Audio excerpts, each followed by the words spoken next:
Ladies and gentlemen, boys and girls, children of all ages, wrestling fans and sports entertainment fans, welcome to the No Shave Man Cave. I'm ElliJare. My guy Jay Tilly is he's taking a little sabbatical today.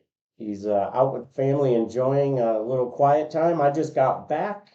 For those of you who are in the greater Florida, Clay, Nassau, St. Johns County area, there's a place called the Diamond D Ranch or some Double Diamond Ranch, something. Double D, Diamond D Ranch, and they do this Diamond in the Rust. And there was like 20 food trucks. Man, I didn't eat all of them, but I tell you, if you get a chance, grab some uh, tea or coffee or something from the little. There's a little barn coffee place. My God, it's so good. But anyway, hey, listen, we're here. I am totally pumped. We've had a great week of wrestling, and it's not going to get any quieter. This weekend, we have AEW Full Gear, and next weekend, we have another pay-per-view, and man, that one's going to be a good one too. WWE and AEW keep raising the stakes, and it looks like we're going to have a pretty damn good Full Gear. Super pumped about it. It's great build on a couple of the storylines.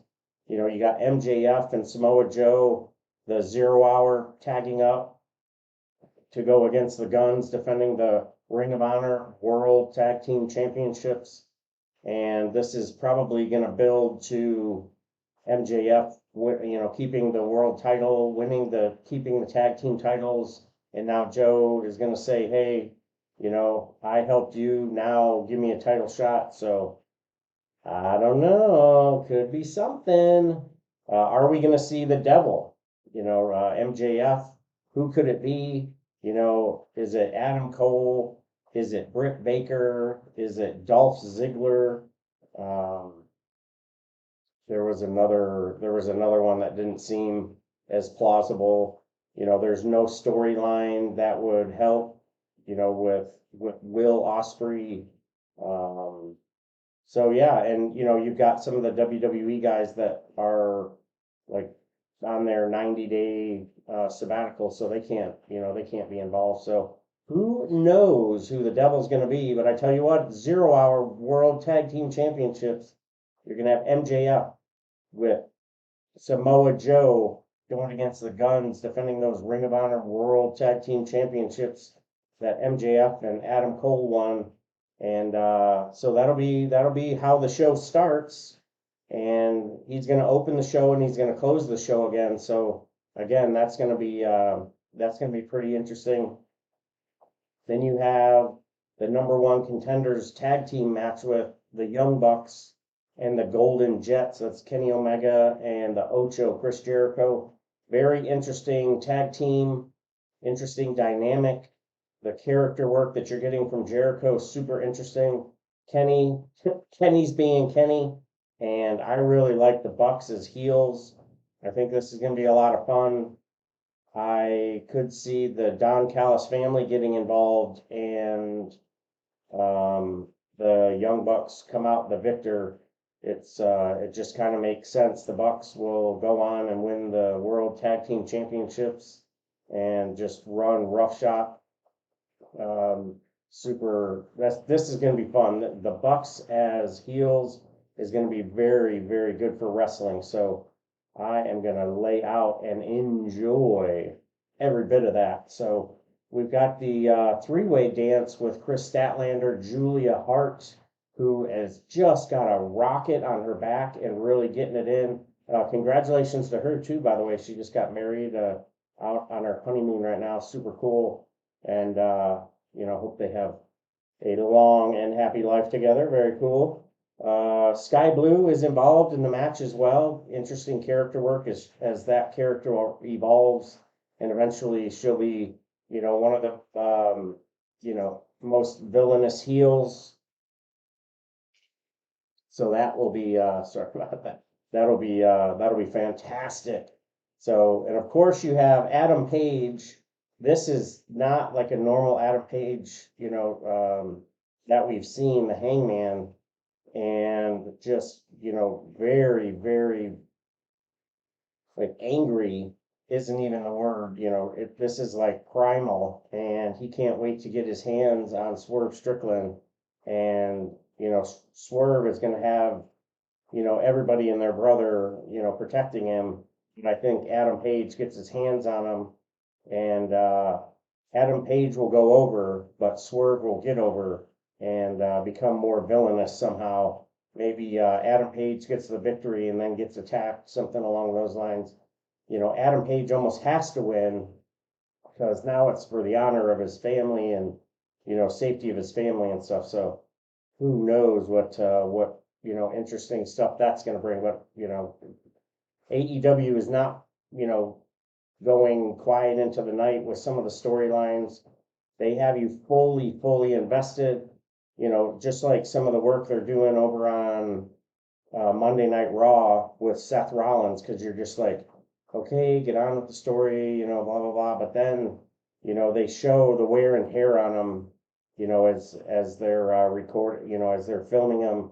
He's on camera, but he's not being recorded, right? So he's in the backdrop, and you see this beat down world champion who's trying to make the title, like the title of titles, right? And he's just beat up from the feet up because he's the fighting champion. He might not be defending the title every night, but he's on the show. He's competing every night. So he's definitely, earning his paycheck. And it's, the investment that we've got with Swerve Strickland, the investment that we've got with Adam Page and the anger,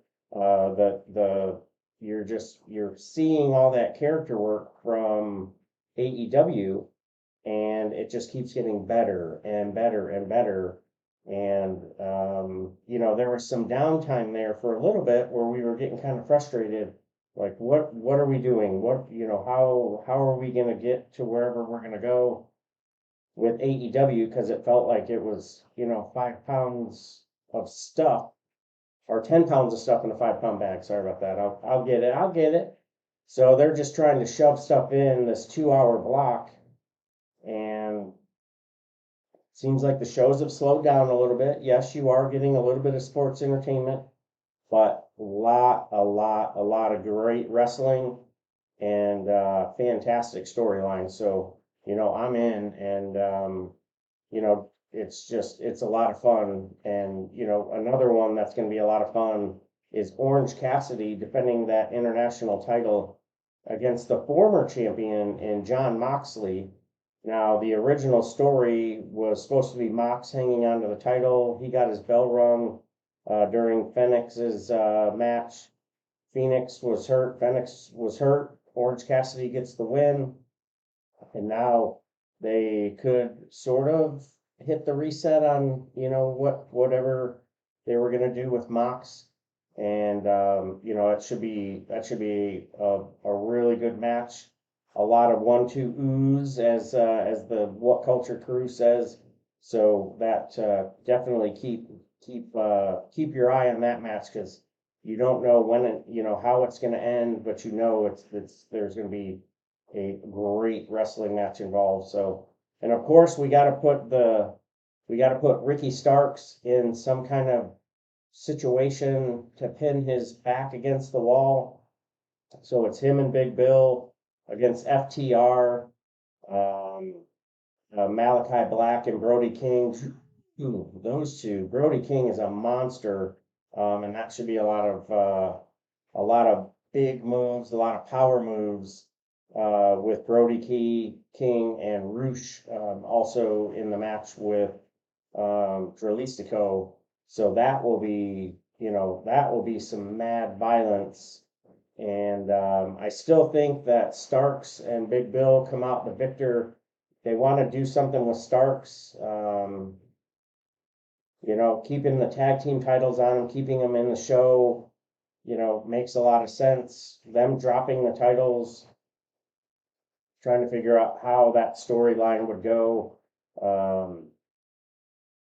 because if I don't think Julia Hart is going to win the TBS championship from Chris Statlander, but imagine Julia Hart as your TBS champion and the Kings of the Black Throne, Malachi Black and Brody King, as your AEW World Tag Team Champions. That is a power group there. It'd be up to Buddy Murphy to get the international or the international title or something. So gonna be a lot of fun. Great card so far, and now we've got Shida versus Toni Storm for the women's championship. And are you gonna see Mariah? Are you gonna see any kind of weird, involvement that's gonna just throw Toni Storm, all over the place? Is Saraya gonna be there? Are you gonna see Ruby Soho? I mean, there's so many different directions they can go, especially with this timeless character that Toni Storm has.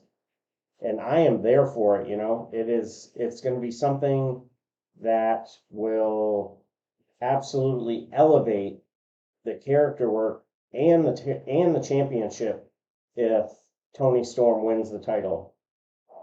But then if she loses the title, it continues the development of the character, and it makes Shida look even more, more dominant as a world champion. So, hey, heads up, tits out, watch out for the shoe, because this is going to be a lot of fun. I think Toni Storm gets the championship and, becomes a 3-time women's champion and maybe gets the respect that she deserves as she's standing there holding the championship up. Maybe we get a Jamie Hayter sighting, and they can go into a program, or if that might be a little quick for Mariah, but we'll see what they decide to do. But I think Toni Storm comes out your champion. Woo! So right now, MJF and Samoa Joe, they win the match, even though Samoa Joe tries to screw him over. So, you don't have a tag team championship change there. Julia Hart could come out the victor, but I think Chris Statlander comes out your TBS champion, so you're not going to have a title change there. Ricky Starks and Big Bill come out the victors and keep the tag team championship. So theoretically, every single title could change hands except for the TNT championship, because Christian Cage is in a 3-way match with Luchasaurus, Nick Wayne versus Adam Copeland, Darby Allin, and Sting. Now, does Luchasaurus turn on Christian Cage during this match? I don't think so. I think he takes a spear from Adam Copeland, and Christian Cage, Luchasaurus, and Nick Wayne get a cheap victory over Darby Allin, Sting, and Adam Copeland, and continue that just shit heel Christian Cage movement. Does he hit the kill switch on Adam Copeland? That would be something else. I don't think Adam is there to win championships. I don't think he cares about that. But it would be a good feud to Adam Copeland and Christian. That would be something fun to take you through the spring. But again, who knows what Tony's thinking with that pencil of his. So then you have MJF defending his world championship, the old Triple B, against Jay White. Now, Jay White is currently carrying the title around, which is super freaking annoying. It's just so annoying because I don't know why. It really irritates me though. So Jay White walking around with the championship, and MJF has gotten jumped a few times. It's whatever.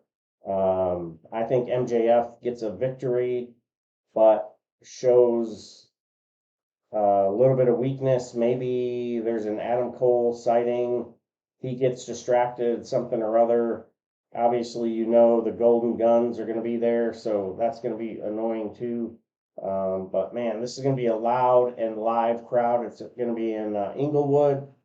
great. I'm betting it'll be a great turnout because, the card is stacked. I know there's been some questions and concerns about them at AEW being able to, fill arenas and stuff, but I mean, it's a great show, great environment. We've gone to like COVID era shows, post COVID. We went to pay-per-views.